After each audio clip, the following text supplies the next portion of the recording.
이번 연도 중국 공군의 군비 증강 예산이 30조 원 이상으로 올라간 게 확인되었습니다. 갈수록 한국 공군을 위협하는 중국 공군. 현재 군비 경쟁이 세계에서 가장 치열한 동북아시아의 외교 정세에서 굳건하게 살아남기 위해선 140대의 키예프 21 전투기 입찰 생산은 사실상 명목적인 숫자일 뿐이며 추가적인 생산 라인 가동이 반드시 필요한 상황이 되었습니다. 그런데 키예프 21 보라매를 선보였던 한국 항공우주 산업이 또 다른 미래를 내다보고 있다는 소식이 들려왔습니다. 현재 한국형 보라매에 대한 미국의 논평이 끊이질 않고 있습니다.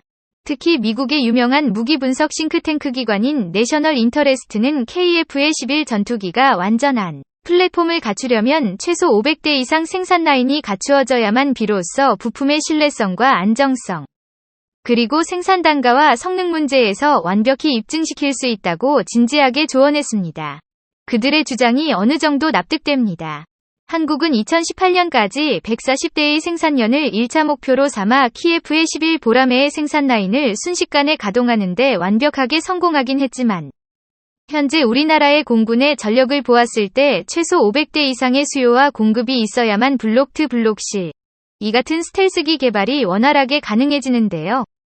이어서 내셔널 인터레스트는 KF-21 전투기에 적용된 대한민국의 최첨단 기술력으로 개발한 4대 핵심 기술을 포함해 군사무기, 인공지능을 이용하여 데이터를 습득한 뒤 항공기체 에러 사항들을 컴퓨터 그래픽으로 미리 환산시키는 디지털 트윈 설계 방식과 22만 개가 넘는 전자장비, 부품들을 대량으로 빠르게 제작할 수 있는 분말 소결 방식의 국산 3D 프린팅 스마트 팩토리 시스템을 세계 최정상으로 끌어올린 한국의 첨단 기술력을 평가했는데요.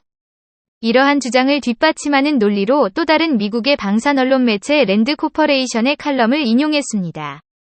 게시된 내용에는 KF-21에 대한 진정한 강점을 알아보자는 군사무기 보도가 있었습니다. 그들이 주장한 내용에 따르면 한국산 항공기는 생산 대수가 많을수록 이득이 된다며 한국은 투십 개발에서 시작되어 KF-21 생산 공장 구축을 위한 밑바탕을 그렸고 공격형 항공기인 F-50으로 개량을 거치며 세계적인 베스트셀러로 등극했다고 말했습니다. 이어서 미국의 방산기업 로키드 마틴이 한국을 시찰했을 때 주목했던 0.22mm의 오차도 허용하지 않는 초정밀 형태의 한국형 조립 시스템인 파시 시스템 등 다양한 기술들을 접목해 KF-11 전투기의 생산성을 최대치로 극대화하고 있다고 소개했는데요. 물론 비행 안정성을 보장해줄 기체 제어 항공장비 개발 경험에서 한국은 제의식 같은 중국산처럼 위험하지 않고 안정성이 충분히 검증된 터보팬 엔진을 도입하는 결정을 KI가 직접 내렸다며 적 전투기와 전투를 펼칠 때 가장 필수적인 한국산 전투기 탑재용 엘리사 레이더의 자체 개발 성공 역시 굉장히 높이 평가했습니다. 엘사 레이더 개발은 어느 국가의 전투기 개발 척도를 나타내는 상징적인 장비이며 한국이 이것을 뛰어넘는 데 성공했다고 콕 집어 언급했는데요. 랜드 코퍼레이션 말고도 최근에는 한국이 KF-11을 이륙시키는 순간 글로벌 초음속 전투기 제조 엘리트 그룹에 빠르게 합류한다는 보도를 실어 화제가 된 바 있습니다. 한국은 자체 개발한 스텔스 전투기를 출시해 군사항공만이 독점하던 선진 전투기 생산국 클럽에 합류하고 최고의 수출 동력 및 일자리 창출을 희망하는 52억 달러 규모 프로그램을 성공적으로 끝마치게 된다고 소개했습니다. 또한 앞에서 언급해드린 언론들의 해도 미국의 군사정보기관이 실사에 쓰는 기초적인 정보를 이어받아 KF-21의 유일한 실질적 상대로 미국산 F-35 스텔스기밖에 없다는 의외의 보도를 하기도 했었는데요. 이처럼 미국과 유럽의 군사무기 분석연구소 싱크탱크들은 KF의 11월 5세대 급 스텔스 전투기로 분류하는데 주저하지 않는 모습을 보였으며 한국산 최신형 전투기의 비교 대상으로 주저없이 미국산 F-35 전투기를 비교하며 우리나라의 발전섬을 인정했습니다. 해외의 군사 전문 싱크탱크 연구소가 아닌 해외 민영 외신들도 우리나라의 군사력을 대변해주고 있는 것이죠. 하지만 그 무엇보다도 KF-21 전투기의 생산 라인 유연성이 전 세계에서 유례가 없을 정도로 정확하게 작동되어야 한다는 점은 분명합니다. 아무리 전투기 개발이 잘 되어도 실전 배치가 안 된다면 소용이 없으니까요.